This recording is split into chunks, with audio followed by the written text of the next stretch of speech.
तो हम लोग आज की अपनी क्लास शुरू कर रहे हैं और हमारी क्लास है आज about H lookup in Excel.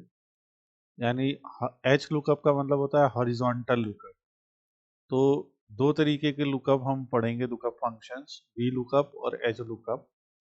और जैसे कि एच लुकअप का नाम है हॉरिजॉन्टल लुकअप, तो इसका काम होता है to search for a value in the first row, यानी पहली row of a table and return a value in the same column from a specified रो।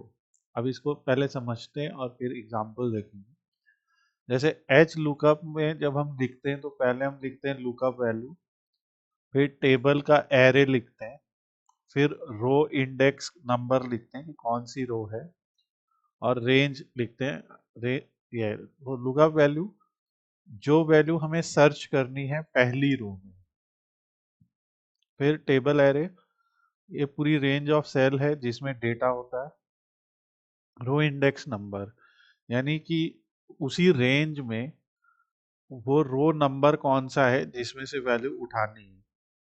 और रेंज लुकअप ऑप्शनल है, इसको ट्रू या फॉल्स या समथिंग लिखते हैं। अब जैसे एग्जांपल देखते हैं हम लोग, एक टेबल है हमारे पास, तो इस टेबल को हम लोग यहाँ से उठा लेते हैं।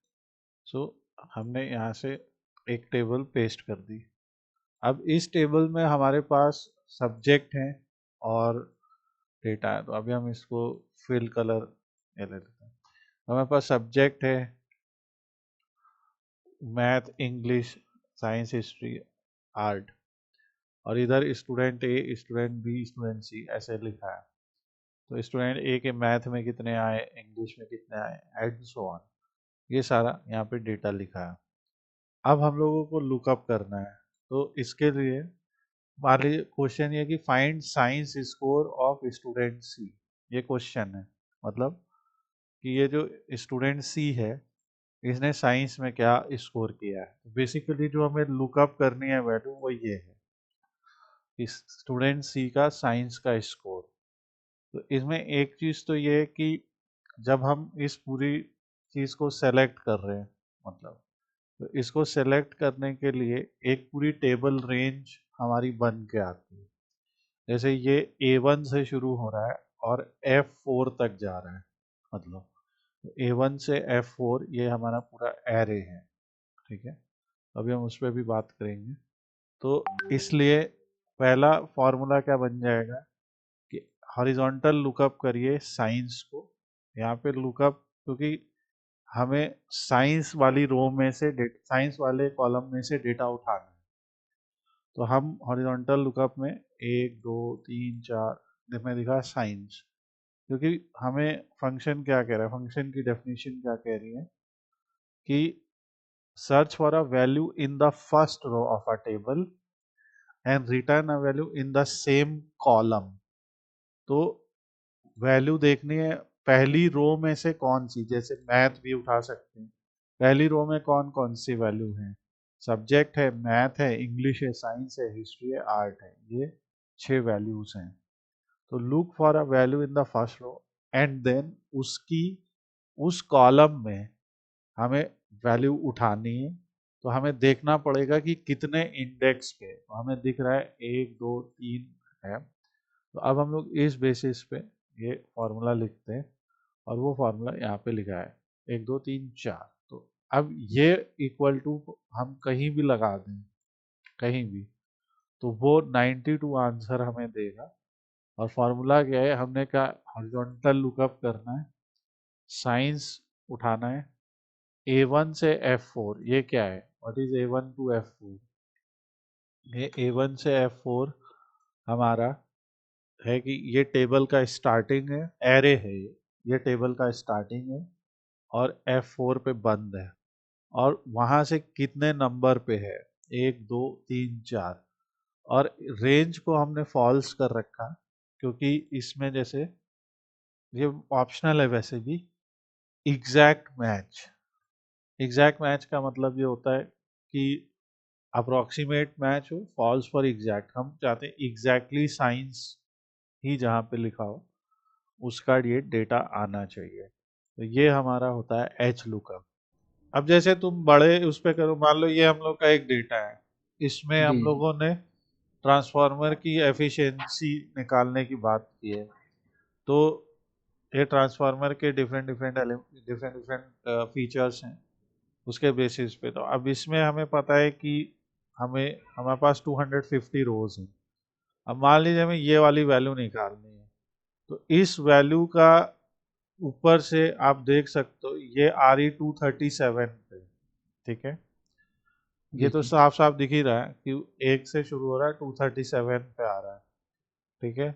तो जो 237 पे आ रहा है, यानी अगर हम यहाँ पे लिखते हैं इक्वल टू हॉरिजॉन्टल लुकअप, पहले तो हम एच लुकअप लिख देंगे, ठीक है।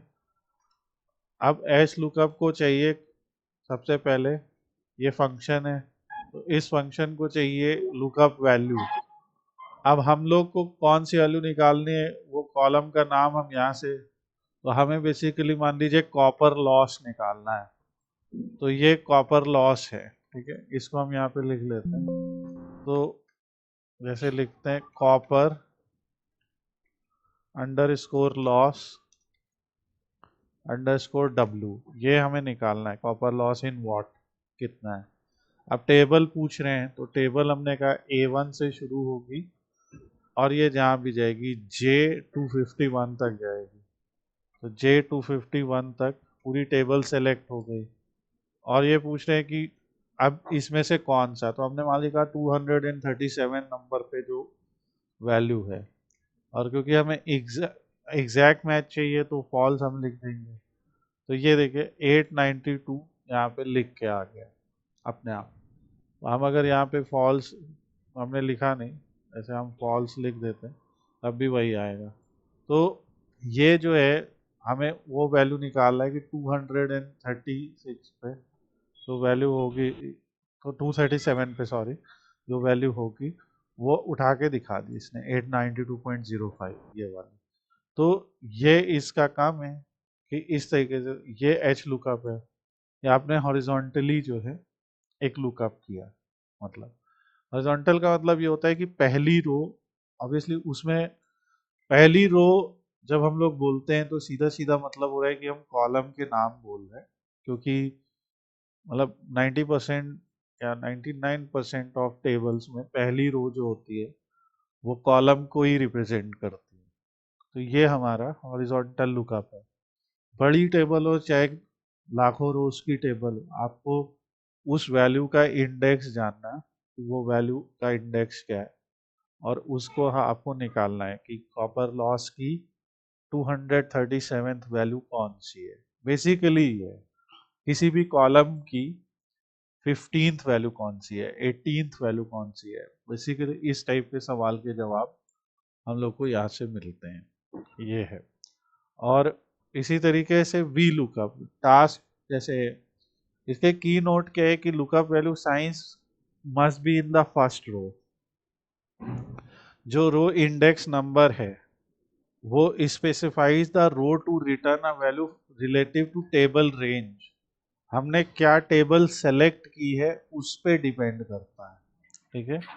इसी तरीके से अगर हमें मैथ का स्कोर पता करना था तो हम ऐसे लिख देते हैं मैथ, और हमें पता था कि मैथ का जो स्कोर है वो ऐसे 1 2 3 है ना, तो ऐसे होता है। स्टूडेंट बी का निकालना होता तो जो भी निकालता, ये मैथ का सॉरी 1 2 3, तो 75 आ जाता आंसर। अब आते वी लुकअप पे। वी लुकअप फंक्शन का काम होता है वैल्यू फाइंड करना फर्स्ट कॉलम में, और उसी सेम रो में रिटर्न करना अनदर। तो पहले समझ लेते हैं, यहाँ पे भी वही है कि लुकअप वैल्यू क्या है, टेबल एरे कौन सा रहेगा, यहाँ पे कॉलम का इंडेक्स नंबर क्या है। यहाँ पे डिफरेंस क्या था, यहाँ पे रो का इंडेक्स नंबर पूछा जा रहा था, तो यहाँ पे कॉलम। तो बेसिकली कई डेटा सेट ऐसे होते हैं और हम लोग ने पढ़ा भी है जिसमें जो कॉलम होता है, जैसे ये इंडेक्स होता है ना, हम लोग ने पढ़ा था कि इंडेक्स भी तो रो इंडेक्स भी होता है और कॉलम इंडेक्स भी होता है। जैसे इसी केस में अगर हम कॉलम इंडेक्स की बात करें तो स्टूडेंट ए, स्टूडेंट बी, स्टूडेंट सी, ये तीनों जो हैं आपके, ये तीनों रो इंडेक्स हैं। तो अभी मान लो हमें साइंस का स्कोर निकालना है स्टूडेंट बी का, तो बेसिकली लुकअप वैल्यू हो जाएगी स्टूडेंट बी, और यहाँ से एक, दो, तीन, चार, क्योंकि साइंस का जो डेटा है वो चौथे कॉलम में है। फिर हम इधर से देखने लगेंगे वी लुकअप के केस में। तो अगर हम इसी के नीचे वी लुकअप का फॉर्मूला लगाते हैं, ये तो एच लुकअप हो गया, इसी के नीचे वी लुकअप लगाते हैं, तो वी लुकअप हमने लिखा और इसमें हमने साइंस की जगह लिख दिया स्टूडेंट बी, और ये टेबल रेंज वही सेलेक्टेड रखी और 4 लिखा। मोस्ट ये किया तो 80 आ गया। 80 का ये इस साइंस का स्कोर स्टूडेंट बी का क्या है। तो ये इसका काम है। इसका एक्सेल में, इसको एसक्यूएल में अगर हम लोग देखते थे, तो एसक्यूएल में हम लोग कैसे लिखते थे कि सेलेक्ट स्टार फ्रॉम, या select whatever science from data where student बराबर दिस, ऐसा कुछ है ना। तो वहां पे भी प्रॉब्लम होती कि हमें 80 वैल्यू उठानी, तो हमें देखना पड़ता कि रो का वैल्यू क्या है, वेयर सब्जेक्ट बराबर स्टूडेंट बी, ऐसा कुछ हम लिखते हैं। ठीक है, सेलेक्ट साइंस वेयर स्टूडेंट बराबर सब्जेक्ट बी, ऐसा कुछ होता। यहाँ पे वो इजीली हो सकता है वी लुकअप और एच लुकअप फंक्शन के थ्रू। तो ये वी लुकअप है, ऑब्वियसली इसको हम लोग जो है इंडेक्स इसमें बहुत इंपॉर्टेंट है। और यहाँ पे भी वैसे, जैसे यहाँ पे क्या है, ट्रांसफार्मर आईडी दी गई, जैसे हमें ट्रांसफार्मर 16 का कूलिंग मेथड जानना है कि ट्रांसफार्मर 16 का कूलिंग मेथड क्या है। अब बताओ कैसे निकालोगे, क्वेश्चन समझ रहे हो।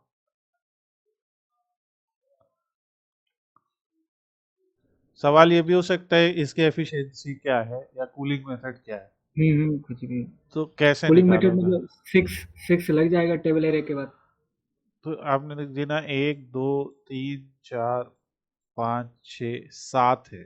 सॉरी, ठीक है, 7 पे हैं। तो यहाँ पे हम कहीं पे भी अपना वो रखा, हमने लिखा equal to. V lookup, sorry V lookup, यहाँ पे कभी कभी वो ऑटो कंप्लीट नहीं करता, तो वी लुकअप लिखा। अब इसमें कह रहे हैं लुकअप वैल्यू, लुकअप वैल्यू है हमारी पहले कॉलम में ही देख रहा है वो, और पहला कॉलम वो टेबल एरे के हिसाब से मानेगा कि पहला कॉलम कौन सा है। तो ठीक है। हमने कहा क्योंकि ये एक स्ट्रिंग वैल्यू है, तो हमने लिख दिया TF16 की 16 ट्रांसफार्मर की। फिर ये कह रहे हैं टेबल एरे। अच्छा, अगर मैंने लिख दिया टेबल एरे B1 से लेके और J251 तक, मान लो, ठीक है, तो अब वो किसको मानेगा पहला कॉलम, तो वो ये वोल्टेज को मान लेगा। Input input voltage voltage. In volts को मानेगा ना। तो हम्म। ये प्रॉब्लम है, तो यहाँ पे वो एरर भी दे सकता है। चलो हम लिख लेते हैं, फिर हम यहाँ से निकालते हैं। अब यहाँ से हम 6 ही लिखते हैं जो तुम कह रहे थे, ठीक है, हम्म। लेकिन वो वैल्यू उसको मिलेगी कि नहीं, इतना करके हम लोग एंटर करते हैं, तो वो कूलिंग मेथड दिखाने लग गया। ठीक है, TF16 समथिंग।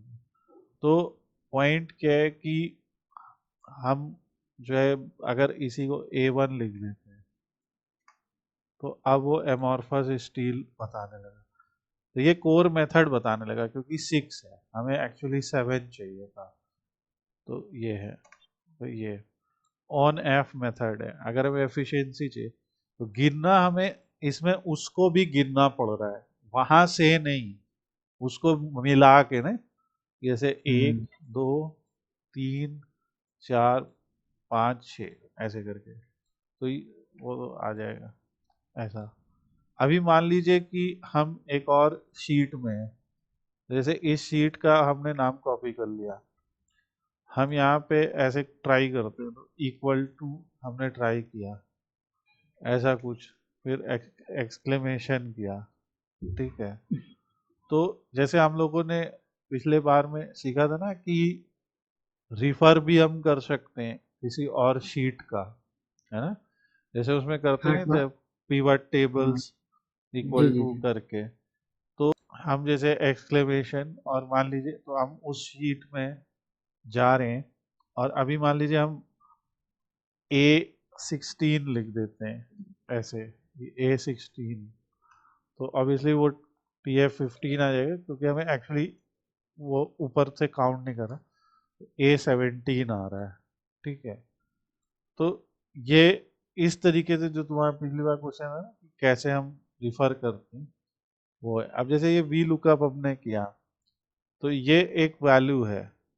ठीक है, फिर ये पूछ रहा है कि उसका टेबल रेंज, तो इसके लिए हम लोगों को आगे समझना बस इतना पड़ेगा कि जैसे अगर हमें दूसरे टेबल से लुकअप करना है, ठीक है, तो वो हम कैसे करेंगे, क्योंकि हमारी शीट का नाम ये है। ठीक है, तो हम लोग का यहाँ पे जो फॉर्मूला जो काम कर रहा था वो काम कर रहा था ऐसे, ये एक्चुअली क्या था, A1 से J251 था। ठीक है, टेबल तो रेंज। ये, और इसके बाद हमें वैल्यू फाइंड करनी थी ये, हम्म, तो ये हमें एक वैल्यू दे दे रहा था। पर यही चीज हमें देखना है कि अगर ये दूसरी शीट से करना है तो क्या होगा। ठीक है, हम लोग क्या सोच सकते हैं कि भाई लुकअप वैल्यू हम डायनेमिक लिख दें, लुकअप वैल्यू नहीं डायनेमिक होगी, वो तो ठीक है, हमें बस टेबल रेंज डायनेमिक होगी। तो ये कैसे होगा, कुछ ऐसे कि वी लुकअप TF16, मतलब हम लोग उसमें पहली रो में TF16 देख रहे हैं। अब अगला आता है कहाँ, ये चीज कहाँ हो रही है ना, इंपॉर्टेंट चीज है। जी जी। तो हम किस कह टेबल रहे हैं में कि है? जो transformer efficiency data set sheet है उसके बाद एक्सक्लेमेशन लगा के जैसे हम एक सिंगल वैल्यू उठाते हैं वैसे जी ही जी हम जी। एक पूरा एरे भी तो उठा सकते हैं, या हम पूरा एक एरे उठा ले रहे हैं। फिर कह रहे हैं हम्म, तो अगर इसको हमने एंटर किया तो यहाँ भी ये ओनेन बता रहा है। अच्छा, हमें एफिशिएंसी देखनी है तो 1 2 3 4 5 6 7 8 9 10। ठीक है, 10वें नंबर पे एफिशिएंसी है, तो हम 10 पे ले 97.36%। ठीक है, ये हमारी एफिशिएंसी है। अभी जैसे ये हमें पता है कि एफिशिएंसी, तो बाकी आप जैसे इसको यहाँ से फॉर्मेटिंग दे सकते हो परसेंट, अगर परसेंटेज दिया तो तुम्हें दिख रहा है कि वो 1000 में कर दे रहा है उसको। ठीक है, तो परसेंटेज के केस में डेटा एज अ फ्रैक्शन दिया होना चाहिए ना। ठीक है, जी जी। तो वो फिर उस हिसाब से फिर वो नापेगा, वरना उसको जो है वो मतलब 96,000% कर देगा। एनीवे, वो हम लोग कर सकते हैं। तो ये तरीका है दूसरी शीट में बुलाने का। बस हमें सिर्फ और सिर्फ इसमें कहाँ चेंज करना है, जो शीट का नाम है वो हमें बस एरे के पहले एक्सक्लेमेशन के साथ में लिख देना है। ठीक है, तो आप, इससे हो क्या रहा है, हम किसी भी अदर शीट में किसी भी एक पर्टिकुलर जगह पे उस पर्टिकुलर वैल्यू के अगेंस्ट, है ना, एफिशिएंसी उठा पा रहे हैं, ये चीज है। तो ये है। अब जैसे यहाँ पे मान लो, ठीक है, मान लेते हैं हम लोगों ने यहाँ पे भी TF ऐसे लिख दिया था, एक एग्जांपल, जैसे ये हमने लिख दिया था। ठीक है, ऐसा कुछ, तो ये हमने मान लो H में लिख दिया था। ठीक है, तो ये जो हमारा फॉर्मूला था ये हमने यहाँ लिखा।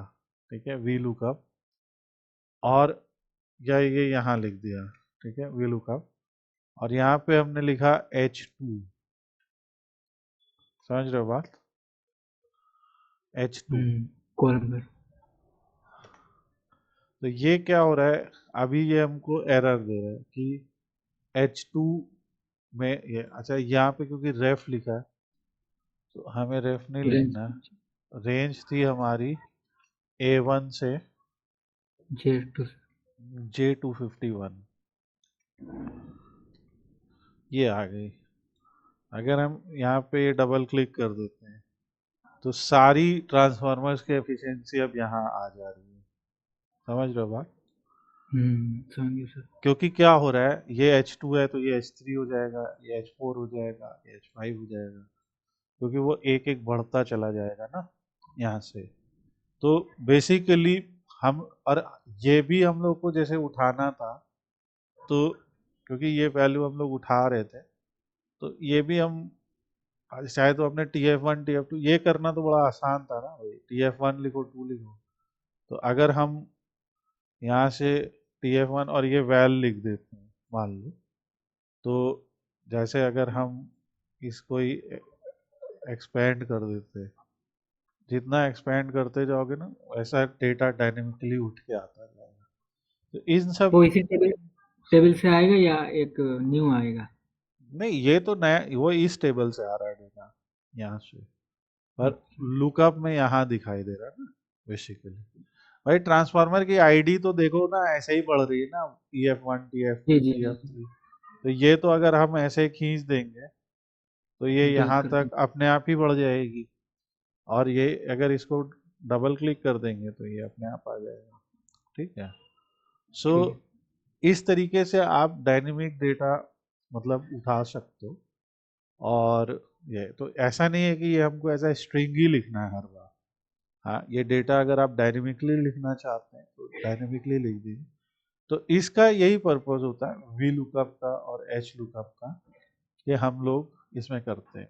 यहाँ पे हमने एक और एम्प्लॉय दिया, ये तुम एक ये तुम्हें दे दिया, एक और एम्प्लॉय का डेटा दिया, तो ये तुम्हारी प्रैक्टिस होगी। ठीक है, ये ठीक दोनों स्टेप 1 स्टेप 2 करके देखना। और ये use case example lookup for department, ये तो एक यूज केस एग्जांपल यहाँ पे इन्होंने ये लिखा है कि 103 लिख दिया है। तो ऐसे हम एक छोटा टेबल बना सकते हैं कि ऐसे इसको कॉपी करके डाल दिया, तो इसकी तो हमें आईडी पता ही होगी ना ये क्या है, जैसे J2 J3 whatever, है ना, या डायरेक्टली हम्म। भी लिख दिया, तो एक छोटा सा टेबल बन सकता है। इसमें false for an exact match, जो कि रिकमेंडेड होता है मोस्ट केसेस के लिए।